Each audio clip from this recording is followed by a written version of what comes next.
सन 2005 के अगस्त माह में एक दुर्घटना घटी। 118 लोगों की मृत्यु हो गई। रशिया का एक जलपोत धमाके और आग से दुर्घटनाग्रस्त हो गया।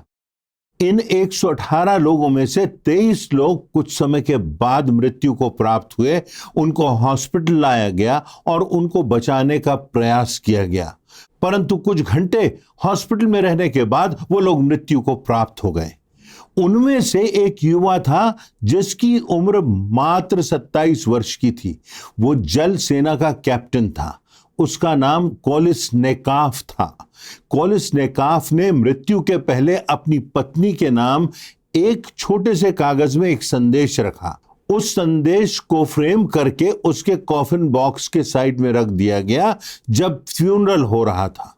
उस संदेश में लिखा था, नेवर बी इन डिस्पेयर, कभी निराश मत होना।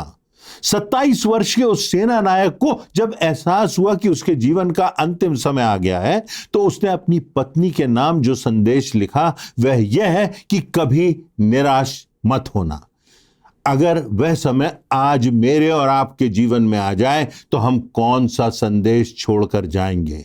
जब व्यक्ति को पता होता है कि उसका अंतिम समय आ गया है, उसकी मृत्यु निकट है, तो व्यक्ति अपने प्रियों के नाम कुछ संदेश छोड़कर जाना चाहता है। कुछ बात है जो वो कहना चाहता है, कुछ उसने एहसास किया है, अपनी जिंदगी का निचोड़ है, वो अपने परिवार के लोगों के साथ बांटना चाहता है।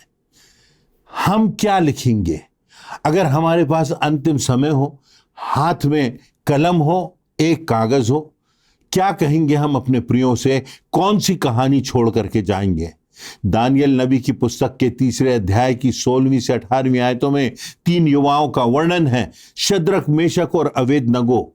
उन्होंने राजा से कहा, हे नबूकदनेस्सर राजा, इस विषय में तुझे उत्तर देने का हमें कुछ प्रयोजन नहीं जान पड़ता। हमारा परमेश्वर जिसकी हम उपासना करते हैं वह हमको उस धधकते हुए भट्टे की आग से बचाने की शक्ति रखता है, वरन हे राजा, वह हमें तेरे हाथ से भी छुड़ा सकता है। परंतु यदि नहीं तो हे राजा, तुझे मालूम हो कि हम लोग तेरे देवता की उपासना नहीं करेंगे और ना तेरी खड़ी की गई प्रतिमा, सोने की प्रतिमा को कभी दंडवत करेंगे। इन लोगों के विषय में अगर आप पढ़ें 2 और 3 अध्याय में, तो आप पाएंगे कि इनकी उम्र बहुत कम थी। ये युवा थे, ये शूरवीर थे। ये लोग दुनिया का जो सबसे शक्तिशाली देश था उसमें ऊंचे शासकीय पदों पर विराजमान थे, लोगों के लिए भलाई का काम कर रहे थे। वे जवान अपने देश के लोगों की भलाई करने में और परमेश्वर की सेवा में निरंतर लगे रहे। उनकी सारी जिंदगी उनके सामने थी, उनके जीवन की संभावनाएं उनके सामने थी। उनके बहुत कुछ स्वप्न थे, बहुत कुछ आकांक्षाएं थी, बहुत सी आशाएं थी, बहुत कुछ करना बाकी था, बहुत से स्वप्नों को जीना बाकी था, बहुत से स्वप्न थे जो साकार करना थे। उनके जीवन में फाइनल मोमेंट आता है। जो बात है वह यह है कि जीवन में अंत का समय जब आता है तो हमको लगता है कि यह सबसे बड़े दुख का समय है और सबसे भारी पीड़ा का समय है। अपने लोगों को छोड़ने का समय है, संसार से विदा लेने का समय है, जीवन के अंतिम अध्याय के समापन का समय है।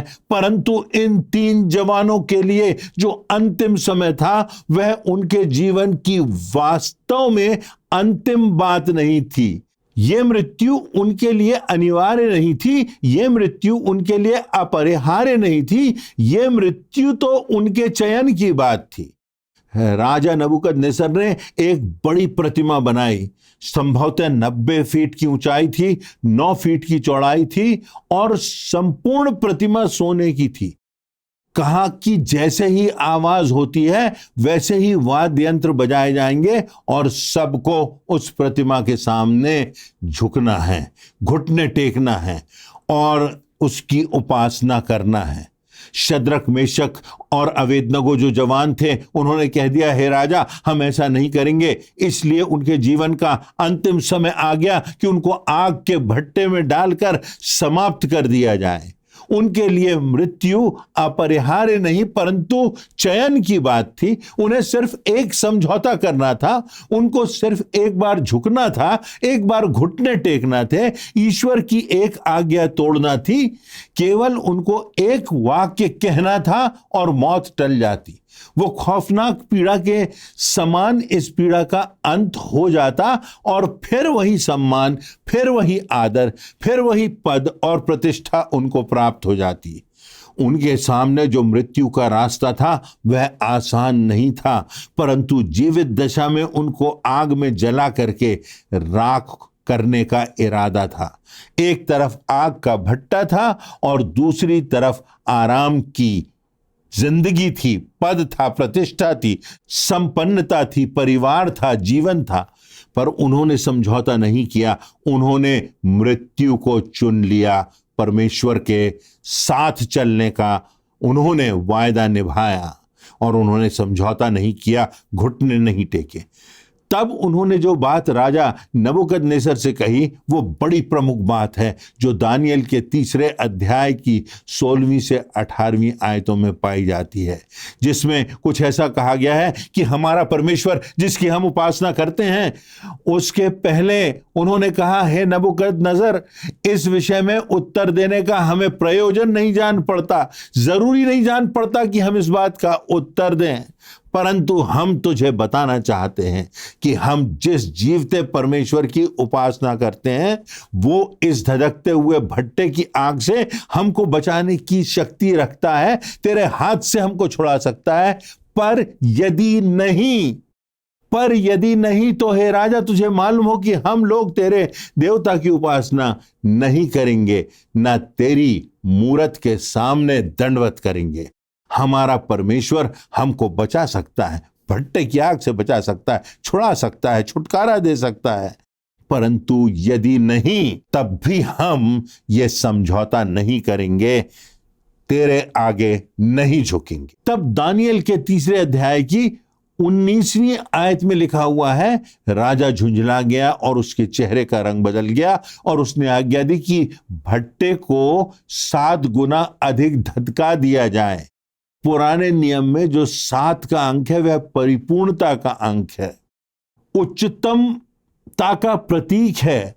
और जो राजा कह रहा था वो ये कि भट्टा जितना अधिकतम धधकाया जा सकता है, इस आग को जितना अधिक धधकाया जा सकता है, उसकी अधिकतम सीमा तक उसको बढ़ा दिया जाए।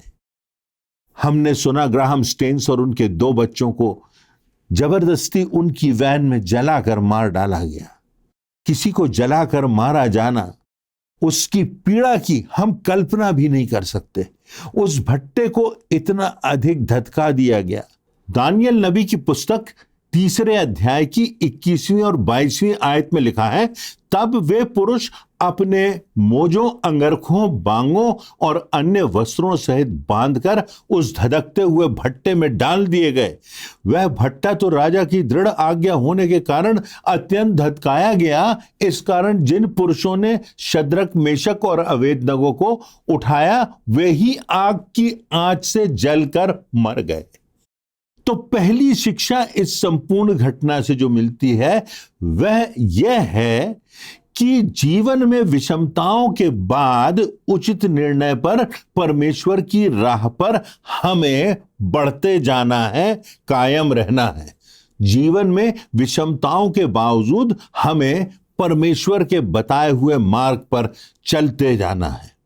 उसके बाद जो हमको सीखने को मिलता है वह यह है कि जब शद्रक, मेशक और अबेदनगो को उस आग के भट्टे में डाल दिया गया, जिसकी मात्र जलन से फेंकने वाले लोग जलकर मर गए, तो परमेश्वर के इन तीनों लोगों के लिए वहां कोई गर्माहट, कोई आंच नहीं होगी, कोई आग नहीं होगी, उनको कोई पीड़ा नहीं हुई होगी, यहां तक कि उनके बंधन भी मुक्त हो गए। तो इस घटना से हमको शिक्षा मिलती है, विषमताओं में हमारा विश्वास दृढ़ होना चाहिए और परमेश्वर के वचन के आगे किसी दूसरी बात से हमें समझौता नहीं करना चाहिए। दूसरी शिक्षा, जब हम आज्ञाकारिता का जीवन जीते हैं तो परमेश्वर का आश्चर्य कर्म हमारे जीवनों में हो सकता है। आज्ञाकारिता का परिणाम परमेश्वर के आश्चर्य कर्म का प्रकट होना इस घटना में हम पाते हैं। दानियल नबी के 3 अध्याय की 24वीं और 25वीं आयतों में देखिए, तब नबूकदनेस्सर राजा अचंभित हुआ और घबरा कर खड़ा हुआ और अपने मंत्रियों से पूछने लगा, क्या हमने उस आग के बीच में 3 पुरुष बंधे हुए नहीं डलवाए? हमने तो 3 पुरुषों को बांध कर डाला था। आगे लिखा है, उन्होंने राजा को उत्तर दिया, हाँ राजा, सच बात तो है।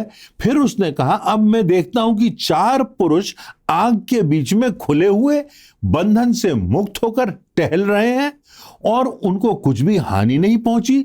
और चौथे पुरुष का स्वरूप ईश्वर के पुत्र के सदृश था। वहां ना सिर्फ आश्चर्य कर्म हुआ, परंतु वहां पर एक अद्भुत गवाही हुई कि परमेश्वर का पुत्र वहां पर उतर आया, आग में चौथा पुरुष। इसी संदर्भ में घटनाक्रमों को आगे बढ़ाते हुए तीसरी बात हम पाते हैं कि इनका परमेश्वर से मिलन हुआ। आज्ञाकारिता का परिणाम है आश्चर्य कर्म और उसके साथ साथ परमेश्वर से मिलन। आग के भट्टे में उन्हें परमेश्वर का पुत्र मिल जाता है। 4 पुरुष हैं, खुले हुए हैं, उनको कुछ हानि नहीं पहुंच रही है। चौथा जो पुरुष है वह परमेश्वर के पुत्र के सदृश है। दानियल नबी लिखता है, चौथा पुरुष कौन है? परमेश्वर के पुत्र के सदृश। बाइबल में स्पष्ट नाम नहीं लिखा, परंतु पढ़ने से टीकाकारों का मानना है कि यह चौथा व्यक्ति प्रभु यीशु मसीह है, जो आदि से है, जो आदि और अनंत है, जो अल्फा और ओमेगा है, जिसमें सारी सृष्टि की रचना हुई। यह चौथा पुरुष उस आग के भट्टे में से प्रभु यीशु मसीह है जो दिखाई देता है। वह ईश्वर के पुत्र जैसा है, ऐसा लिखा हुआ है। यीशु का स्वभाव है, वह बचाने वाला है, वह हमको बचाने आया। उसने शद्रक, मेशक और अबेदनगो को बचाया। वह छुड़ाने वाला है, उसने हमको छुड़ाया अपने पापों से। उसने शद्रक, मेशक और अबेदनगो को उनके बंधनों से मुक्त करा दिया। उसने शद्रक, मेशक और अबेदनगो के बंधन जिनसे उनको बांध दिया गया था मुक्त करा दिया। नरक की आग की पीड़ा से वो मुझको और आपको बचाने वाला है। शद्रक, मेशक और अबेदनगो को उस आग के भट्टे से उसने बचा लिया। वह मृत्यु के बाद आत्मा को हानि से बचाने वाला है। यहां भी शद्रक, मेशक और अबेदनगो को किसी प्रकार की कोई हानि नहीं है। सब घूम रहे हैं, सब मुक्त हैं, सब स्वतंत्र हैं, सब सुरक्षित हैं। तब शद्रक, मेशक और अबेदनगो ने क्या किया? उस चौथे व्यक्ति से क्या कहा? शायद धन्यवाद दिया होगा। मैं समझता हूं उन्होंने झुककर आराधना की होगी। ऐसी आराधना का अनुभव जो आग में हुआ, इससे पहले शद्रक, मेशक और अबेदनगो को कभी नहीं हुआ होगा। इस आराधना में जो संपूर्ण आनंद का अनुभव शद्रक, मेशक और अबेदनगो को हुआ, वो पहले कभी नहीं हुआ होगा। उन्होंने सोचा होगा, कितना अच्छा हुआ हम सोने की मूरत के सामने नहीं झुके। कितना अच्छा हुआ कि हमने राजा के उस आदेश को ठुकरा दिया, क्योंकि उस प्रतिमा को ठुकराने के बाद आज हम साक्षात सच्चे परमेश्वर की आराधना कर रहे हैं। आग का भट्टा जो उनके लिए पीड़ा, मृत्यु और अंत का स्थान ठहराया गया था, वही स्थान उनके जीवन का सर्वोच्च शिखर बन जाता है, जीवन का सर्वोत्कृष्ट अनुभव बन जाता है, दिव्यता के एहसास की अनुभूति की चरम सीमा बन जाता है। तो इस संदर्भ में, इसी घटना के क्रम में जो चौथी बात और सबसे प्रमुख बात वह यह है कि परमेश्वर की सोच और मनुष्य की सोच, परमेश्वर की योजना और मनुष्य की योजना में बड़ा अंतर होता है। शद्रक, मेशक और अबेदनगो सोचते थे कि परमेश्वर उन्हें आग के भट्टे से बचा सकता है, परंतु परमेश्वर की योजना थी कि वह उन्हें आग के भट्टे में बचाए। जो बात आज परमेश्वर हमसे कहता है वह यह, उसके वचन से जो शिक्षा हमको मिलती है वह यह, जीवन में कई बार ऐसा होता है कि परमेश्वर हमको आग से नहीं बचाता पर आग में बचाता है। जो जीवन की त्रासदी की बात है वो सतही मसीही जीवन जीना है। हम लोग जो साधारण मनुष्य हैं और मनुष्य होने के नाते प्रयास करते हैं कि इन आग के भट्टों से बचकर सुरक्षित रहें। कहीं ऐसा नहीं लिखा। प्रभु यीशु मसीह ने कहा कि मेरे पीछे आओ तो जीवन आसान हो जाएगा, मेरे पीछे आओ तो सब कुछ तुम्हें मिल जाएगा, सब कुछ अच्छा हो जाएगा, सारी समस्याएं सुलझ जाएंगी, सब बातों का समाधान हो जाएगा। प्रभु यीशु मसीह कहते हैं मेरे पीछे आओ तो अपना क्रूस उठाओ, उनको पीछे छोड़ो, मृतकों को अपने मृतक गाड़ने दो, संसार को छोड़ो, सांसारिकता को छोड़ो। कठिनाइयों से गुजरना पड़ेगा, कलवरी की राह से गुजरना पड़ेगा, निंदा सहना पड़ेगी, तिरस्कार सहना पड़ेगा, असमय मृत्यु होगी, हत्या कर दी जाएगी। हम प्रार्थना करते हैं कि प्रभु हमें बचा कर रख, सब कुछ अच्छा कर, सारी आशीषों से भर दे, हमारा जीवन आसान हो, हमारा जीवन सुरक्षित हो, हमारे जीवन में कोई पीड़ा ना हो, हमारे जीवन में लाल समुद्र जैसी स्थिति ना आए। परंतु अगर हमको गहराई में जाना है, उस आत्मिक जीवन की गहराई में उतरना है, परमेश्वर के साथ उस अंतरंग अनुभव का एहसास करना है, तो हमको अपनी प्रार्थनाएं बदलना पड़ेंगी। हमको कहना पड़ेगा परमेश्वर हमको अवसर दे कि हम कब, कहां और कैसे अपने समर्पण का प्रमाण दे सकें, अपने जीवित विश्वास का प्रमाण दे सकें। हमको अवसर दे कि हम कब, कहां, कैसे तेरी गवाही दे सकें। हमको अवसर दे कि हम उस प्रेम का प्रमाण दे सकें जो हम तुझसे करते हैं। हमको वह समय दे, वह अवसर दे कि हम उस आज्ञाकारिता का प्रमाण दे सकें जो हमारी तेरे प्रति है। फिर छोटी छोटी बातें बड़ी बड़ी नहीं बनेंगी, फिर छोटी छोटी समस्याएं बड़ी बड़ी नहीं होंगी, फिर छोटी छोटी कठिनाइयां हमारे लिए पीड़ा की बातें नहीं होंगी, फिर ये बातें नहीं रह जाएंगी कि इसने मेरा अपमान किया। तब हमारे जीवन से हमारे विश्वास की गवाही होगी। हमारे जीवन में जो कुछ होगा वह प्रभु यीशु मसीह होगा। तब हमारे जीवन में सशक्तता आएगी और जिस प्रकार अधर्मी और निकम्मे लोग शद्रक, मेशक और अबेदनगो को ध्वस्त नहीं कर सके, मिटा नहीं सके, हमको भी, हमारी आत्मा को भी परमेश्वर बचाएगा और हमको अनंत जीवन में प्रवेश करने का अवसर देगा। तो आज हमने 4 बातों की शिक्षा ग्रहण की। पहली बात यह कि हमें विषमताओं के बाद भी उचित निर्णय लेकर परमेश्वर के वचनों में उसकी राह पर चलते जाना है, कायम रहना है। दूसरी बात, जब हमारा आज्ञाकारिता का जीवन होता है तो वही परमेश्वर का आश्चर्य कर्म भी हमारे जीवनों में दिखाई देता है, यह संभव है। तीसरी बात यह है कि हम पाते हैं कि परमेश्वर के वचनों को मानने में, उसके पीछे चलने में एक अनंत अनुभव, एक हमको अंतरंग अनुभव, एक मिलन जो हमारा प्रभु यीशु मसीह के द्वारा परमेश्वर से होता है, उसका अनुभव होता है, उस शांति का, उस संपूर्णता का अनुभव होता है। और चौथी बात, और जो सबसे प्रमुख बात यह है कि परमेश्वर की सोच और हमारी सोच, परमेश्वर की योजना और हमारी योजना में अंतर है। हमको तो ये कहना है परमेश्वर हमारा सोच नहीं पर तेरा आदेश, हमारी योजना नहीं परंतु तेरी इच्छा पूरी हो, तेरा राज्य आवे, और इस बात के लिए हम प्रतिबद्ध हैं। परमेश्वर इन वचनों से हम सबों को आशीषित करे।